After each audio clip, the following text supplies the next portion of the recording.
Good morning. Oh wait, no, you started the recording. Give me 1 second. Okay. Why do I feel like I'm not centered?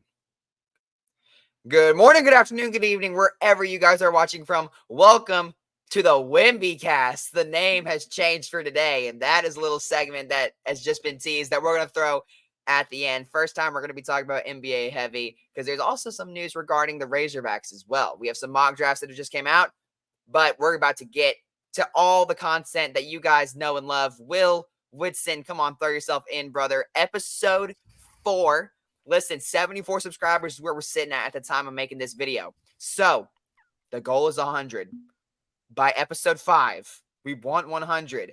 Is it impossible by any means? No. So if you're not subscribed, hit that red button. What are you doing, man? Hit that red button. Turn on the post notification bell so you never miss when the latest episodes of the Hogcast are live. Now, listen, first of all, before we get into the show, if my voice sounds raspy, I can't go high.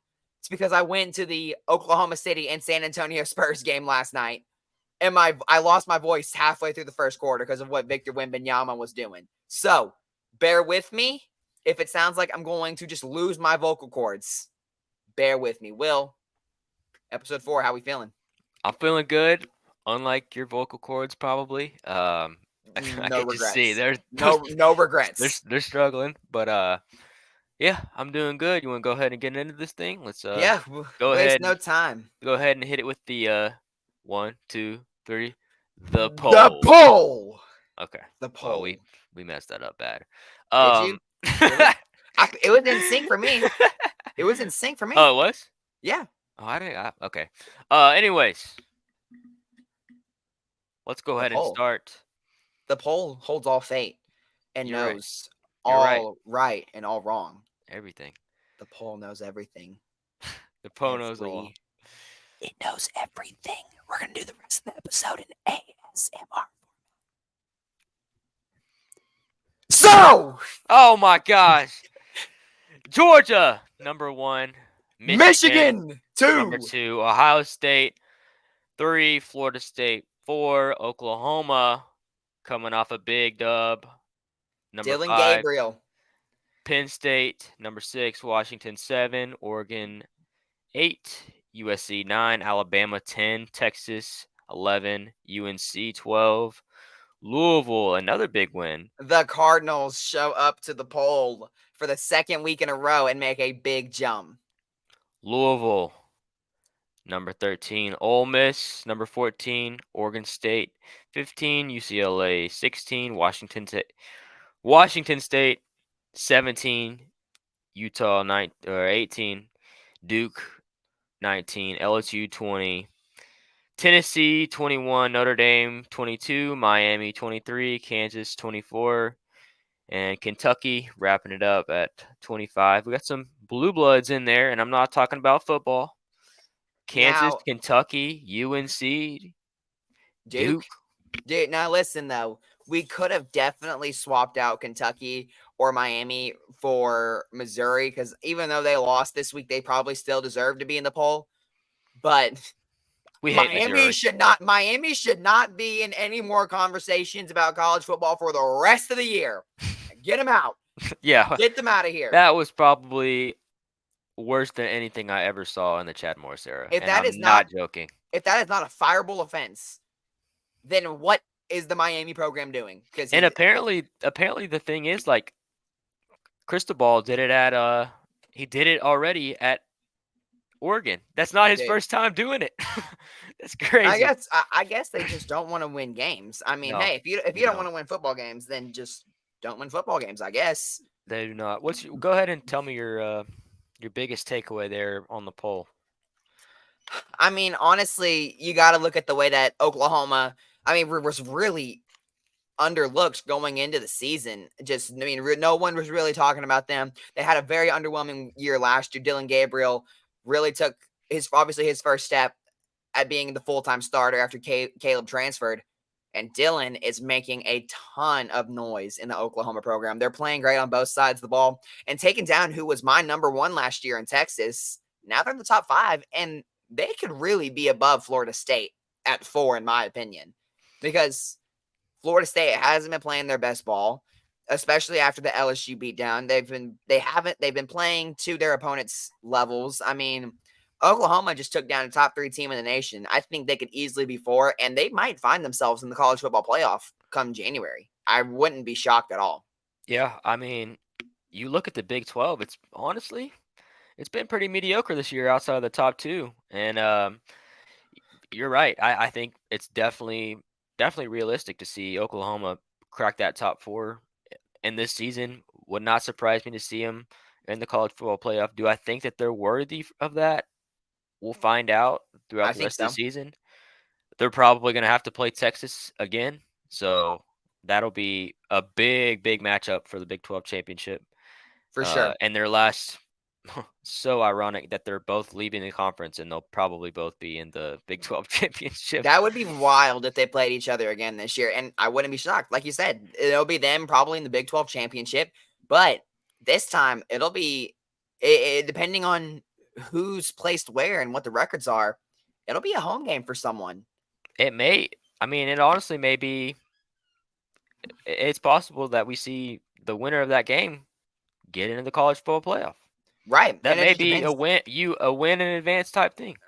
Right, exactly. I think it also really depends on just what the schedules look like for the rest of the season because I mean, I think from here on out it's pretty favorable for both teams. Right now I'm looking at Oklahoma. They've got their only ranked opponent for the rest of the season is Kansas. That is not this weekend but next weekend. And if they get that one and Kansas is still ranked at the time, I think they'll be inside the top 4, but then here's their schedule starting from next weekend. They play UCF, Kansas, Oklahoma State, West Virginia, BYU, and TCU. Now, listen, it feels like every year the Sooners lose a game that they shouldn't. Yep. And I feel like if it's going to be anyone this year, it's just going to be Oklahoma State. I feel like they always get them every single year. And so, listen, Oklahoma cannot lose any more football games because they play unranked opponents, and that will really hurt their chances at having a home game in Oklahoma for the Big 12 championship if both teams decide to win out. Now, I don't know what Texas's schedule looks like from here on out, and I'm going to take a look at that right now. But they also have a very favorable schedule. They don't play any ranked opponents for the rest of the season. Houston, BYU, Kansas State, TCU, Iowa State, and Texas Tech. So it's a very favorable schedule for both teams. And I wouldn't be I would be shocked if both teams don't win out. It just depends. Obviously, the biggest game between these two is Oklahoma and Kansas next weekend. So they win that. I think they're really smooth sailing. Both teams are in position to where we're going to have a Red River Rivalry 2.0 this year and a season where both teams are playing their best football. Yeah, and because Oklahoma won and because the quarterback of that team did so good on Saturday, he's making his debut in my Heisman rankings. Same. You know, He's here. we haven't had this on our podcast yet this season, but now that we've got it, we're gonna kind of keep it in the flow of the segments and things like that. I'll just go ahead and start Go for it. from number 5. Dylan Gabriel. Hello, Heisman. Um, he played out of his mind on Saturday. He You did. can't deny it. You can't The deny it. legacy drive at the end, 4 for 4, 58 yards and a touchdown. And on the play where he threw that game winning touchdown, it looked like the pocket had collapsed and he didn't really have any options. Yeah, But he found the receiver in the end zone. it's one of those things. You said legacy moment. I call it a Heisman moment. There you go. If it, That's it right there. everyone, they all say you need one moment in your season to look at That it and was be it. like, wow, this is the moment where you And could and for tell this is the Heisman. and for And Dylan that Gabriel, that was it. if he's gonna win it, that's a play that you're gonna look back and say, yep, he won it right there. Yep. Um, so yeah, congrats to him for making his debut. He's probably not gonna see this regardless, but thank you, Dylan Dylan, Gabriel, if for you putting do on see a this, we love you. Come on the show. yeah. Come on the um, show. Number 4, we're gonna go with Jaden Daniels. Woo! He's been pretty consistently good throughout the year. Had another crazy game on Saturday. Barely pulled off a win against Missouri. Jaden Daniels didn't barely pull off the win. Yeah, The LSU yeah, atrocious defense barely pulled off the win. yeah. If he let's say if he had a defense, it would probably be a little bit higher because they'd probably be undefeated, and And they'd probably in probably the top 10. top five, But without a doubt. yeah. So I'll go with him at number 4. Number 3, Brock Bowers, un unbelievable. People say he's a tight end. I don't really see him like that. Uh, he's probably one of the best pass catchers in the entire nation, if not the He is. best. Yeah. It's So really just throw it up to him and he's gonna go get it. I understand that he's probably not gonna have a chance at winning the Heisman just because he's a receiver, and it's honestly, if we're being honest, it's a quarterback's award. I mean, But Devontae won it 2 years or 3 years ago. yeah, but he's not gonna have that type of season, I don't think. Devontae was different that year, Yeah, he's though. not It gonna was have a that type of different season. type of breed. But he is good enough to be at least in the conversation, I think. For sure. So I'll have him at number 3. Number 2 is gonna shock some people, just because there's a lot of people that I think he's been the best quarterback in college football so far. Um, but number 2 is Michael Penix for me. This is not a knock on him. I think it's more the guy above him is just He's one nuts. of the best quarterbacks I've ever seen play in college. Yeah. He's nuts. And that's Caleb Williams. Another unbelievable performance on Saturday. You look at that game at the end with him running that play. Talk about another Heisman moment. Yeah. Lincoln Riley cooks up a play, just basically gets him one on one with a defender on the edge of the field. Right, sticks it in the pylon. Game over. Um, that put that over the top for me. For I sure. really like Penix. I really do. I think it's probably a race between him and Williams for Heisman. I don't think the rest of these guys have much of a chance. I'm just putting them in there because I think they've been really good. Yeah. But I think it's probably between these two guys, 100%. When it comes down to it, and it'll probably be between these two guys for the rest of the year, if we're For being sure. honest. Yeah.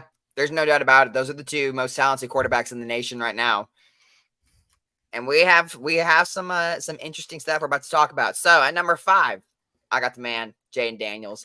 Like we said, if it wasn't for how bad their defense was, he would be top 3 candidate for sure, because he really is playing out of his mind. He's won, I think, 3 SEC Offensive Player of the Week awards in a row, something like that. I know he's won it the last 2 weeks, but I think it might have been 3. He's playing out of his mind. He is. And it's unfortunate that the defense is so bad, because that offense, it's national title caliber. That their offense is absolutely elite, and it's almost like USC. Like, this defense is actually worse than USC's. And Yeah, if it wasn't for somehow. how bad this defense was, if the defense was good, it would Jaden Daniels be a top 3 Heisman candidate, and LSU would be a top 5 program without a shadow of a doubt, in my opinion. I don't know if that's just bias, but I think it's true. At number 4, Dylan Gabriel, the man from the islands, Hawaii, 808 blood, showing up and showing out. He's a star.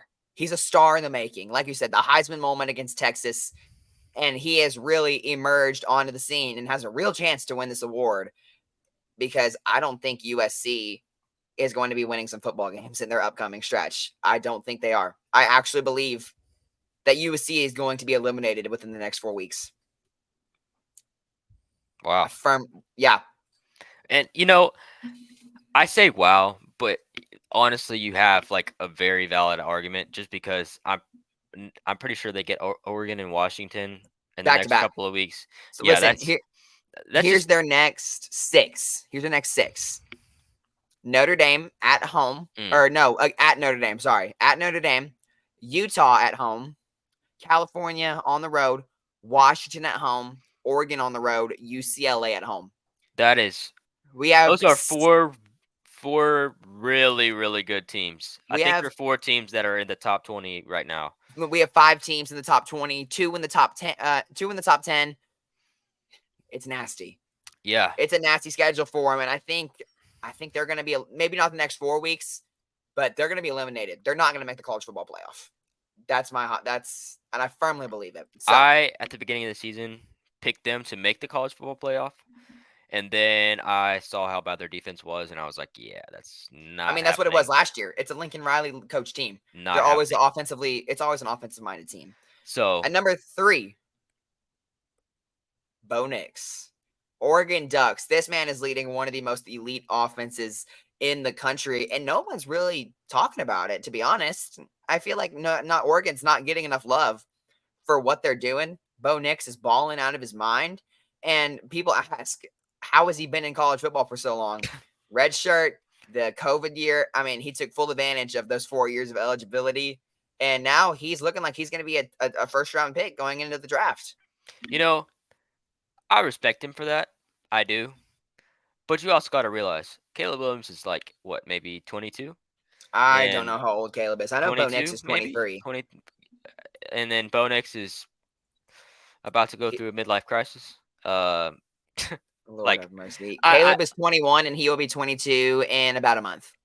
so I understand like he's been good, but Bo if he Nix, wins the Heisman, you got to realize like he's so much older than these guys. he Like is. Caleb is I think a junior, right? And Yes, Caleb will then go Bo this year. Nix is sixth year senior. So let's take that into play if he's gonna be in that type of race. If they're having the same type of stats, let's give Right, the nod to the younger guy because right. that dude should Well, have wife and yeah. kids by now. He's 23 and he'll turn 24 in February Yeah, before he even gets drafted, yeah. So which is he's pushing Stetson Bennett levels. I'm not gonna lie. yeah, At he is. at number 2, I got Caleb, dude. Caleb is the most generational QB prospect we've ever seen, but he's not winning games convincingly. I know the talent is there, and I know that he's going to change the franchise for the next 20 years. And if it's Chicago and they have the top 2 picks, we're going to watch Caleb and Marvin Harrison, which will be insane. But Caleb Williams is not really winning games convincingly. I know a lot of that is definitely on the defense, but when they go against weaker guys like Arizona, for example, that should be a game where Caleb drops 30 in the first half, I know, and but think then about it. They put up and how many? Like 50, though? Didn't they put up like 50? 43. They put 50? up 43, Yeah. and I think they were down 17-7 at half. I can't remember what it was. They were down at halftime, I think. I Yeah, know you're they were right. down You're right. uh by a minute. So let me find that because I want to see how much the comeback was. So at halftime, no, they were up going into halftime. Sorry, they were up 21-10, Hmm. So maybe and that is on the defense. yeah, that's definitely on the defense. God. My bad. Yeah, but still though, the offense should be able to score points, and they should score points against the guys like Arizona. But listen, I love Caleb, the most generational prospect, but this guy in front of him is doing everything, winning games by miles, and that's Michael Penix out of Washington. Will he go the number 1 overall pick? No chance. There's no chance that anyone with Caleb will go 1 in this year's draft unless for some reason he just doesn't go. But Michael Penix is putting together a movie of a season, and I don't know if Washington may be the most high scoring offense in all of college football right now. You're probably 56, right. 43, 41, 59, 31. But they also went toe to toe with Arizona too. Maybe Arizona is just a team that, Well, I saw I think the quarterback that played was I want to say he's a freshman. yeah, And he I can't. balled out. He And he balled balled out out. on Saturday. He did. So he may be Maybe a, tough. a rising star. I don't know. Maybe We'll tough. find And out. listen though, game of the week: Washington and Oregon this Saturday at 2:30. We'll get in that later. That is our poll. When we are now 20 minutes into this episode, and all we've talked about is rankings, we got to talk about it. Will Let's go ahead and get into it. we're trash. We're trash. We're I trash. I There's no other I, way I, to put it. I don't know. I don't know. I don't know what to. I really don't have any words, man. It's just if I had $1 million, if I had like $10 I was gonna say a million because even if it was a bad number. If I had $10 for the time for every time that Arkansas shot themselves in the foot, I'd probably be a millionaire living somewhere right now because they consistently have beaten themselves. Play calling was slightly better this game. Dan Enos took those emails seriously and actually called a QB sneak. Not only did he call a QB sneak, he called the tush push. He called the Wait, tush what? No, push. no. Why am I clapping? Acting like that was that was like the best play we had all day. We could So, have called that all season, Will. Me and you could um, have been in the booth and called that. yeah. Let's. I'm gonna come back to what I said. Maybe 3 weeks ago. I think first episode. I kind of said, um, the 4 game stretch between A&M, LSU, Ole Miss, and Alabama was probably the biggest 4 game stretch of our season. Probably one of the biggest in a long time. Yeah, And we are on the cusp of going 0-4 in that stretch. That is not ideal. I think you could yeah, honestly right now, if we're being completely honest, if you have the right play calling, if you have no, I mean, limited mistakes. There's so many mistakes on Saturday that yeah, if you take them away, you probably win that game. Um, you're probably looking at 3-0 heading into Alabama. If you yeah, don't, if you there's so many things that we did to beat ourselves. I Ole Miss played great.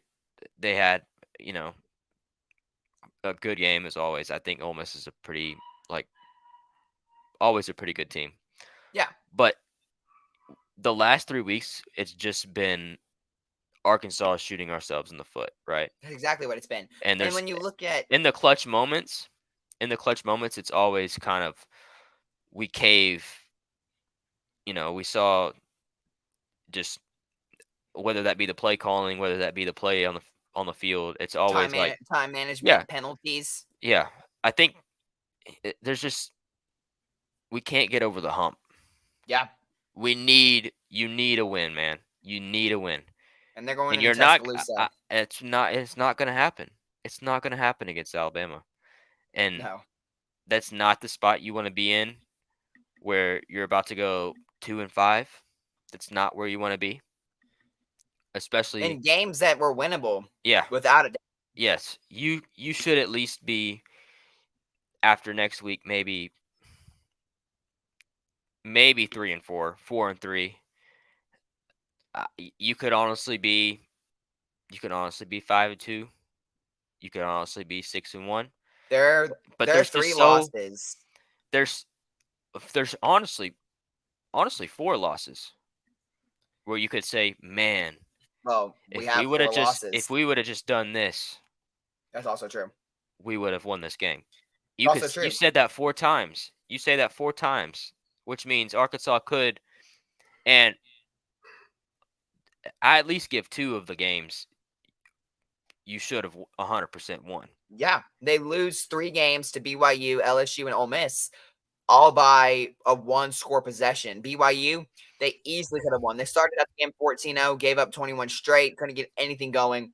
That was the game they easily should have won. The game versus LSU, their time management in the second half was awful, having no timeouts for the last few minutes of the half. And then the game against Ole Miss, turnovers, penalties are an issue once again. KJ Jefferson throws an interception on the last play of the drive where they had time and they were able to work with it. And that was easily a game where he could have taken them downfield and won, but nothing's working.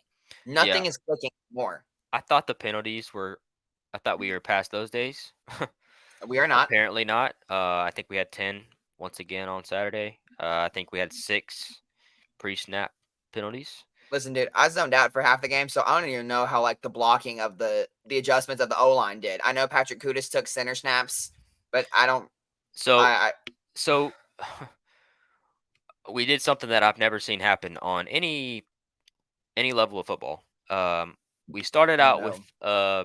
one offensive line, and then at halftime, everyone knew going into the week, it wasn't going to work. The offensive Right. line is not good. You could switch them around however you want. They're And it's just still not not going to be they're good. just not good. And everyone knew it.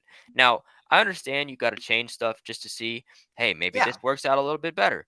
But after the first couple drives, we knew it just wasn't going to work. So they switched it back to the opposite to how it was originally And guess what? at half. It didn't And work. it guess what?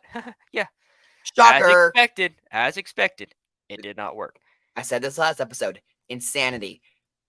Webster's Dictionary, doing the same thing over and over again, expecting a different result. Hey, Sam Pittman, we're not going to get something different with this O-line group. Stop. I think everyone with common sense and everyone in their right mind kind of knows that it's not going to change. We're just going to have a really bad offensive line until we get better people up Yeah. there based off recruiting. That may change. I don't know. I mean, 24/7 Sports has us ranked as the 14th highest prospect class, correct? Yeah. I But haven't dug but- deep into it, so this isn't on our our sheet here, right. but it's something I want to talk about. Maybe we should lower our expectations. Maybe we should, because if you look at how much talent we have on the roster, we have so much hype going into every season that when you take a step back now and kind of realize maybe we're just hyping ourselves up too much. You Yeah. look at the talent we have on the roster, and everyone says, we have so much talent. Oh, we're loaded, all that stuff. We're in the SEC. 24/7 has the composite talent roster of how much talent we have on the roster based off transfers, recruiting, all that stuff. And Arkansas ranks 13th out of 14. The only one above them being Vandy. So I mean, I below 'em. think we need to kind of chill out. I think we need to kind of before the season starts, kind of realize, hey, are we hyping the guys up too much here? Are we And like? I think, listen, it sounds exactly like what a Dallas Cowboy fan does. And trust me, I know a thing or two because I've seen a thing or two. Well, Arkansas fans and Dallas Cowboy fans are hand in hand most times. And you know who's at the center of it? Jerry Jones. I'm saying this to everyone out there. At the beginning of the year, I know everyone's excited. I know everyone is super happy that Arkansas football is back. And I am too. Trust me, I love football. I love watching football. I love watching Arkansas football. Right. But let's tone it down on the expectations.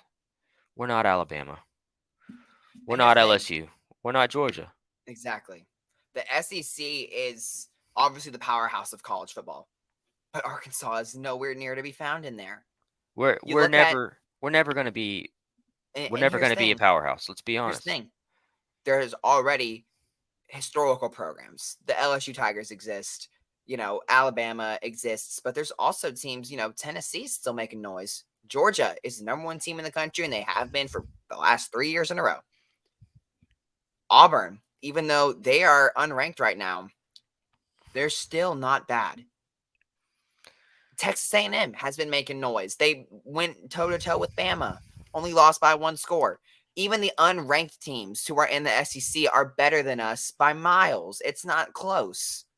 Florida is consistently they always feel like Florida's good, and some years they're not in the poll, but this year I think they're still in the poll this year. Oh no, they lost to Kentucky. They're unranked right now. But Florida still made some noise this year. But then, who comes 2024, everything changes when Texas and Oklahoma join the SEC. Arkansas is not going to be a favorable place to go in the SEC when there's better destinations to go if you want to win. Now, listen, there's probably going to be more opportunity at Arkansas because you're not going to have to compete with 17 5-star recruits. And that may be an advantage, but you're not going to out-recruit guys like Alabama, Georgia, Oklahoma, and Texas that have been good for so long. And LSU, Missouri is good this year. What a weird thing. Like, Kentucky is also good. There's so many SEC teams that they're not going to beat out, but even the unranked teams, like I said, they're not going to beat out in recruiting. You're not going to beat out Texas A&M. You're not going to beat out Auburn. There's no chance. Here's what people don't understand.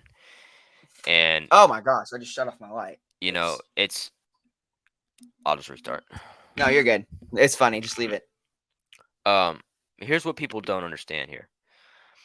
What they don't understand is the talent per capita in Arkansas versus the talent per capita in Mississippi. It's so much different. I It's literally so forgot much about different. I forgot about Ole Miss and Mississippi State. Like Arkansas, the state of Arkansas and the state of Mississippi are pretty similar in population, but then when you look at it, the amount of talent that's coming out of Mississippi versus the talent that's coming out of Arkansas is nowhere it's massive. near. Yeah, it's a massive it's gap. So what people don't understand is the reason that these teams like Alabama and Georgia and teams like that are good is because one, they can recruit out of state. They Yep. can go get guys across the nation from California, from New York, from anywhere like that. Yeah. Anywhere people want to go play for Alabama. And number two, the best recruits in the entire nation are in the South. But do you want to know where they're not? They're not in Arkansas. Yep. You have to people don't understand that you can't recruit just Arkansas and be good. You have to go out and get guys from Texas, from California, from Florida. And they just haven't done that. They just haven't. And Sam has done a great job at the transfer portal. He has. Props to him. He's done really great at attacking the transfer portal, but they're not landing big time recruits. It's not happening. And you gotta be aggressive. You can have the best coach in the world. Colorado's out recruiting us. You can have a Nick Saban at the helm of Arkansas, coaching wise, but if you don't recruit like a guy like Nick Saban, or a guy like even Lane Kiffin or Hugh Freeze, you're never going to be relevant in the SEC. And that's why people, Arkansas fans especially, they don't understand that, and they also raise their expectations every year when it comes to football, especially after we're coming off a good season, just to get let down because we don't have that talent. And people can say all they want about hard work beats talent. There's a certain like point where too much talent. If you don't have talent, you're not going to win football games. Yeah, there's a certain point where talent is just too much. You could work as hard as you want, and talent is still probably going to beat you. Yeah. So, that's my little rant for the day. Not a whole lot, but this is a little short. I mean, I think that was a great thing to talk about, to be honest, because it's true. Sam Pittman's days are probably coming up, and he's done great at the transfer portal, but he hasn't recruited well. He hasn't. They're not landing big time recruits. And if they want to compete at all in an SEC that's already competitive and about to get extremely more competitive, they have to hit big time recruits, not just in Arkansas, but across the nation. Let's move on. We'll make this one very short because I know there's some other topics on here that we really want to talk about. Let's just preview Bama real quick. Jalen Milroe is going to have a day. Yeah. I'm not even really that high on Jalen Milroe, but he played really good on Saturday. He played really good. Like I said, I don't know if I've said this before, but it definitely feels like he needs to get consistent because he's an electrifying player. He can beat you with your arm and beat you with his legs, and he's very versatile in how he can be inside or outside the pocket. He's a dangerous quarterback, but he doesn't do it consistently. Once he does that, he's going to be good. He's going to be really good. And I think, he did it to Arkansas last year. He'll do it to him again. He's going to beat them with their legs. And the problem is he's also improved his deep ball accuracy, and they have some talented receivers that are going to beat our secondary. Yeah, I I was kind think of sleeping on the Alabama receivers, but I man, haven't researched enough about them to know, but I know that they're speedy as always. yeah, Jermaine Burton had himself a day on Saturday. That man You was did. all Uh, over the place, You all did. over. And listen, I think that's going to happen again. Listen, is Alabama the same Alabama that we're used to? No, not 100%. So could Arkansas go in there and find Alabama in a trap game? Yeah, it's possible. Every single Saturday, it's I possible. mean, it's 11 a.m. game. They're not going to be, Oh, it's an you 11 know, a.m. game. yeah, they're not going to be super hyped Crap. up for that. But like, I think the Arkansas defense can kind of hold their own. Yeah. I think Alabama has a good offense, obviously, but I think Arkansas can put up enough stops. But I'm The not defensive line confident. is going to have to step up. Yeah, They're I'm going to not have to. confident in the Arkansas offense. The goal is to they're going to have to contain Jaden Milroe inside the pocket because he's most dangerous when he gets outside of it or just has a free pocket. They're going to have to collapse the pocket quick and keep him inside of it because if he's outside or has time, he's going to be dangerous and he's going to make plays, whether it's with his arm or with his legs. And like you said, the offense is, I don't have any faith in them because the offensive line, obviously, versus Alabama's talented defensive line. I mean, what Cooked. cooked? Cooked. So and Isaac Tesla is going to have to show up. Apart from the first two games, he's kind of been non-existent. I don't Yeah, know I if it's haven't just seen him.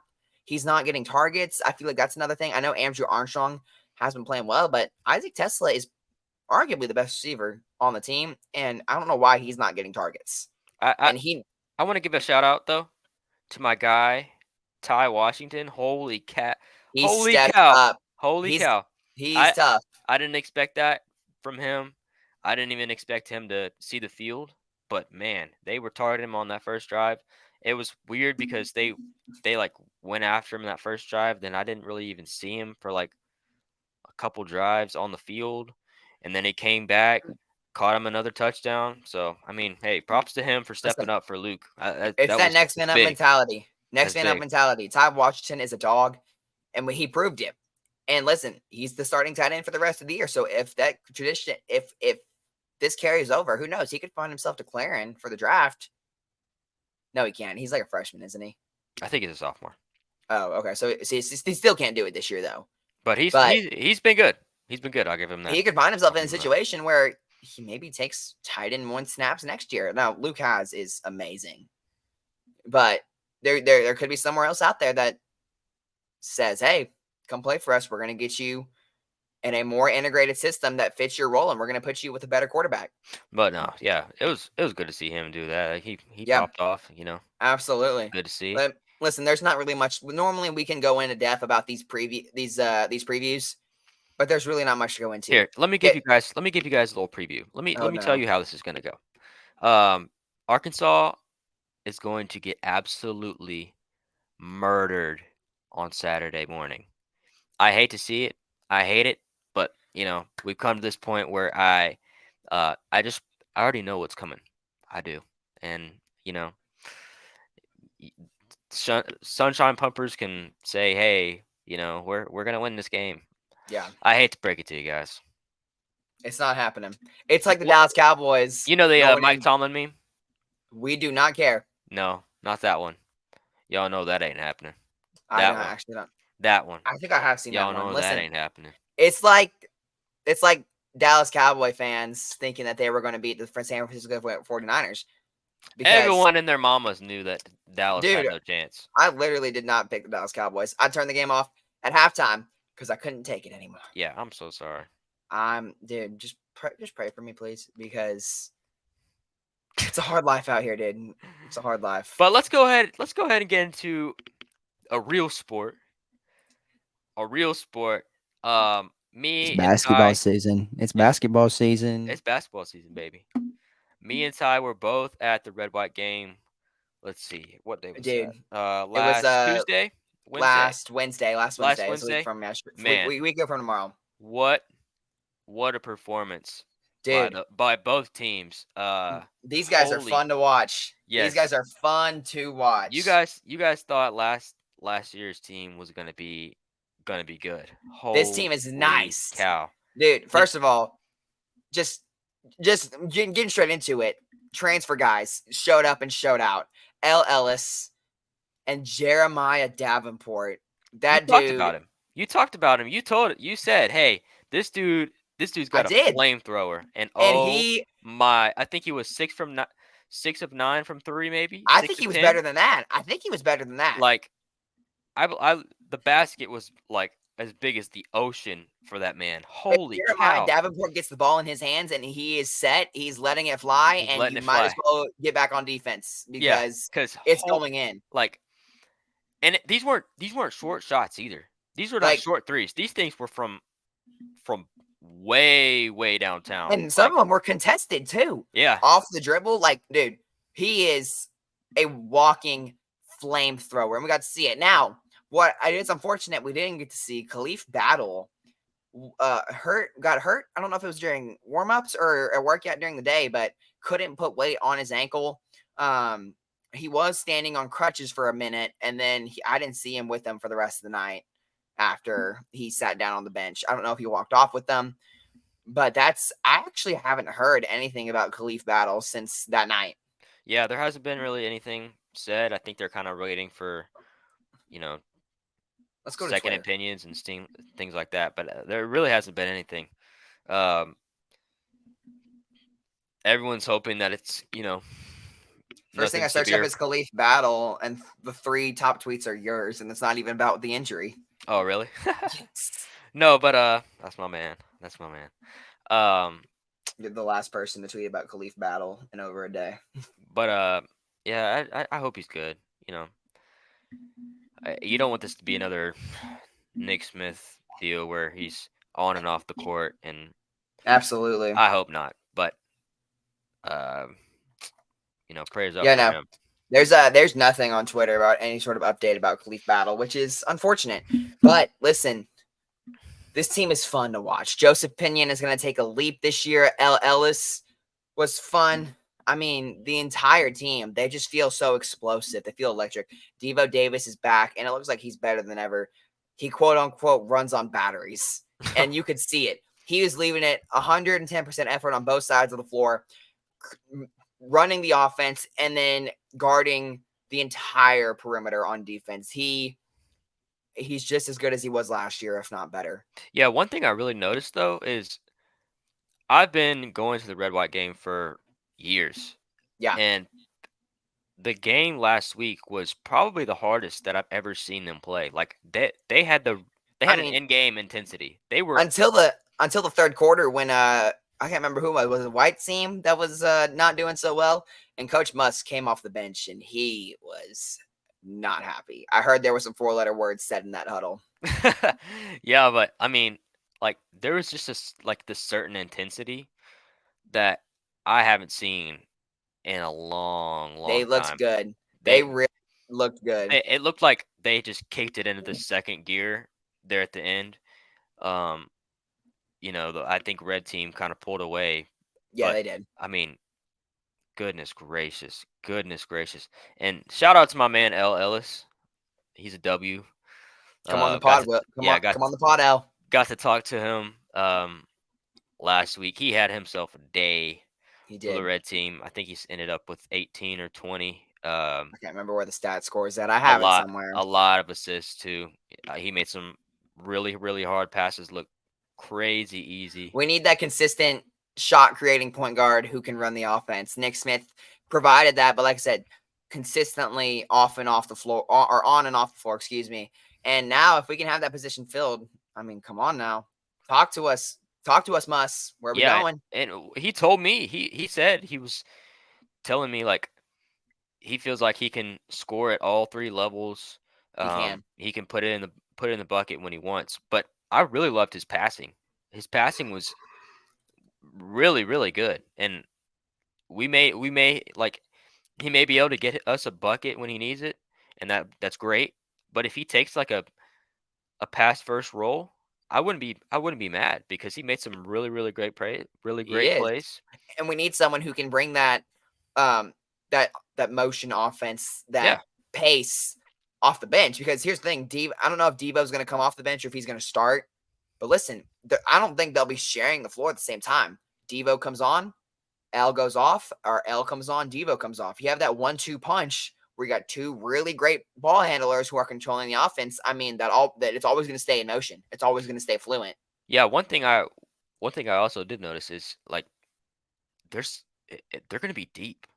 They're They going to be are. really deep. It's a deep team. And the funniest thing is Jeremiah Davenport was the highest scorer, and he may be He's going to come off the 7th or bench 8th most off the likely. bench. He may be 7th or 8th off the bench. This team is deep. This team is good. So having a team like that, we kind of thought it was going to be like that last year, and then we realized a lot of them were freshmen and just weren't ready to make that leap into the real game. The real team scheme. These guys are all old. These guys all have playing experience. These guys have all had a big time role on a big time team, and they're ready to go.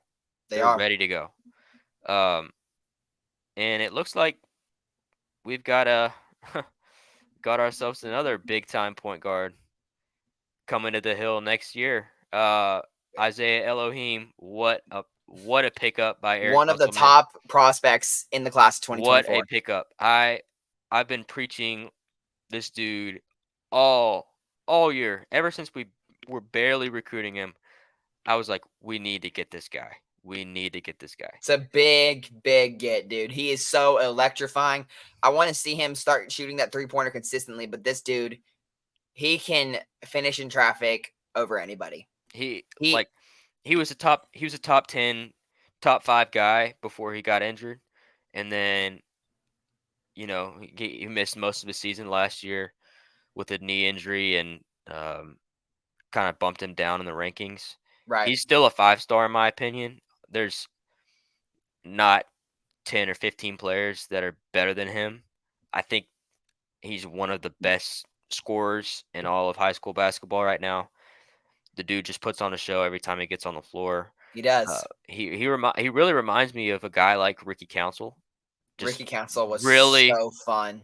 Really explosive. Can get up, make plays on the perimeter if he needs to, and have a highlight at any given moment. Yeah, the dude is a walking highlight reel. So I'm super happy for him. Great pickup coming to the from best us. coach in the SEC. Great pickup from us. And yeah, I'm excited to watch him. Hopefully we get a couple extra guys on this next 2024 class. I think we may honestly be done with the class. Honestly, I don't know. Right. With him and Shelly, but right now it's looking like a really good class. It's underrated class too. I think it's top 20 right now, but I mean, it's a really good class. It's underrated. And listen, it's only been a few years of the Eric Musselman tenure, but he's starting to build a powerhouse here in Fayetteville. Yeah, it could be. It still might be a little bit, but we could be up there soon with the the UNC Duke level of powerhouse, because he's started it now, and there's only going to be consistency from him, and I have no doubt about him. And listen, they keep recruiting the way they're recruiting and striking in the transfer portal. That's something Arkansas, I guess, is good at on most sports. But Muss is now a coach that people want to come play for. The success is proven. I mean, what more can you not like? You're right. Let's go ahead and get into these pick'ems, huh? Let's do some pick'ems. We had some. We didn't have the best week last week. Strike back, baby. Strike back. Come back time. Yeah. Come on. We're gonna. All right. Right here. Let's go ahead and start. Oregon and Washington. Best game of the week, in my opinion. Washington. I don't even know. Oh yeah, it is the Huskies. I'm gonna go with Washington as well. This could be one of the best games of the year. These two really crazy offenses. Both of them have been putting on a show. This is going to be the game where Michael Penix's Heisman is completely seen by the world. Two elite offenses that are going to be trading back and forth. I think it's in Washington. I can't remember. It's at Washington. This is going to be a moment. This is going to be the Heisman moment for Michael Penix and the Washington Huskies. They'll beat Oregon. I think they'll beat them by 10 or more. Wow. And then I do. I am a Washington believer, and they're going to jump into the top 4. By this time next week, Washington will be in the top 4 of the college football playoff poll. It'll be Georgia, Michigan, Ohio State, and Washington. Okay. FSU. I'm just saying. Okay. FSU is not moving me. Washington is. All right. I'm gonna go with Washington as well. I don't know if it'll be that bad of a beatdown, but I do like Washington a lot. I like Penix a lot. So give me the Huskies. For sure. Another maybe underrated game. Can you say that? Yeah, I mean, listen, Notre Dame is coming off an embarrassing loss to the Cardinals. Yeah. Yeah. But I mean, listen, maybe not embarrassing, but it just doesn't feel like they should have they lost shouldn't that have game. lost that game, but I maybe just the feel like they were Cardinals, better than that. maybe the Cardinals are just that good. We'll find Sometimes out. that happens. Yeah. There's teams that are slept on and turns out, hey, this team really is that good. But listen, it's the beginning of the gauntlet for Caleb Williams and the Trojans. The gauntlet's coming for him. The gauntlet is coming for him, and Sam Hartman starts it. It's in Notre Dame. Give me the Irish. Give me the Irish to take down USC, and this is the downfall of USC. This is where it begins. You know, I'm gonna go ahead and take USC now that you said that. Okay. Okay. I haven't really watched a whole lot of Notre Dame this year. I'm not sure how their defense is, but I don't care. Can't be I don't care worse who than their USC's. I don't care who their defense is. Caleb Williams is the real deal. He will. He is the real deal. He's gonna put up points. And I just got. You could go on about how bad their defense is. I just think their offense is too good. Give me the Trojans over Notre Dame. In Notre Dame. I'm sorry. We'll see. Just We'll give see. me the Trojans. We'll see. Another. It's kind of a weird. It's a weird game because both these teams, you're like, are they good? Are they not good? We're gonna find out this Saturday. Mizzou and Kentucky. This is in Lexington. Who you got? I just think, obviously, Kentucky got trounced by the Georgia Bulldogs. It's the Georgia Bulldogs. That was Give me Kentucky. No, they got mollywopped. They got trounced. Yeah. They got destroyed. Yeah. They got picked apart piece by piece, player by player. That was nasty. Georgia heard my comments about how I said they weren't number 1, and then they said, hold my beer, we're coming for that. They're number 1 now. Yeah, they're definitely number 1. Listen, Kentucky is going to have a bounce-back game, like he said, in Lexington. Mizzou could not beat the atrocious LSU defense. Brady Cook is playing great this year, but Kentucky has really shocked a lot of people. Give me the Wildcats. I think Kentucky is an underrated environment. They are. I got a lot of guys that I know that go to Kentucky, and they say it's really crazy when they're good. And, you know, I'm trusting in them. I believe in them. So I'll take the Wildcats. Good old Kentucky. Listen, if we talk about this next game for so long, I'm just going to have another rant about Miami. Miami and UNC. Give me Drake May and the Tar Heels. Give me Drake May. I can't talk about Miami. Give me Why Drake do you May take a knee? Why do you run the ball when you're up by 3? You're in the opponent's 20. They have no timeouts. You run the ball. All you have to do is take a knee, and the game is over. Watch this, Will. Watch this. Look, guys. Watch. Look. I just won the game. I literally just won the game. It's not that hard. This chair's stuck now. It's not that hard, Miami. Anyways, we're going to go with UNC and the Tar Heels. Drake yeah. Next Sorry, game. UCLA and Oregon State. It's kind of a cool game. Both these teams, you didn't really expect them to be good. Also. And here we are. We learned that. I don't know if one of us said it already, but DJ Uiagalelei, not the problem at Clemson. I'm not going with the rest of it, but DJU, I'm going to go ahead and take him again. Give me the Beavers. All right, Arkansas versus Bama. Woo big! No. This is not happening on Saturday, okay? If we win, I will jump in my pool, fully clothed. Like, the pool is going to be, I think it's like 65 degrees right now. It's cold. If the Arkansas Razorbacks beat Bama in Tuscaloosa, I will jump in the pool fully clothed, and then it'll come on next week's episode, like happening. Bookmark it. I promise on everything. Like, Okay. If Arkansas wins this Saturday, I will record this podcast with all red body paint on my entire body. God, that is hilarious. I I need will to do see it. it. Now I hope they win. In all I'll do it. honesty, I'll buzz my hair if they win. We're gonna get demonetized on YouTube, but I mean, a The deal is a red deal. body paint So would be hilarious. we got to do it. We got to do it, Wait, what? guys. Just red body paint all over? Yeah, we're doing it. And Dude. I'll also like have one of those hog noses. You know those? I'll do it. I swear I'll do I it. would not be able to take that episode seriously at all. I'm sorry. I wouldn't. If Arkansas wins, I will paint my entire body.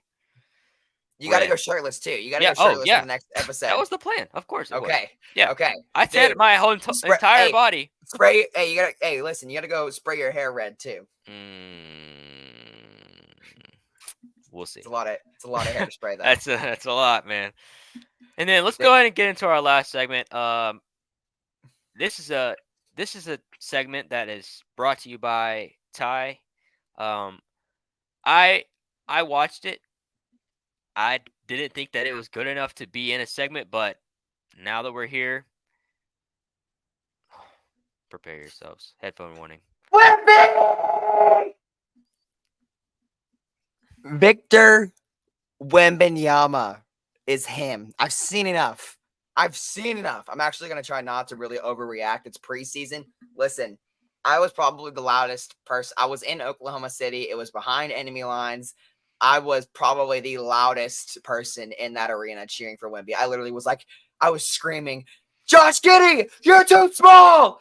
Like, I was yelling at Chet. I was like, flop. Listen, I have so much respect for Chet Holmgren. He's a dog. But Victor Wembanyama was everything that I expected him to be and more.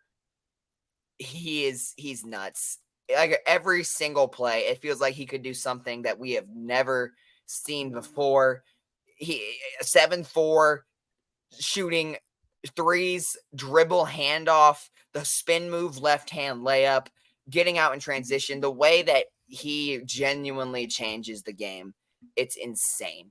It is really insane. His length and structure alone is game changing. You see how he can get across the floor and stick steps, how defensively the entire scheme changes, how he covers so much ground, how his length allows him to make plays and to recover unlike any other player. He got beat off a spin move by not our Jalen Williams, but USC Jalen Williams. And he got beat off a spin move and then he instantly recovered and sent it into the first row. He's insane. On offense, he just does everything. I've got his stats pulled up here. Okay.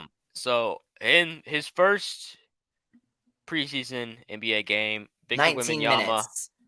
in just under 20 minutes, 20 points on 8 of 13 from the floor, 2 threes, 3 rebounds.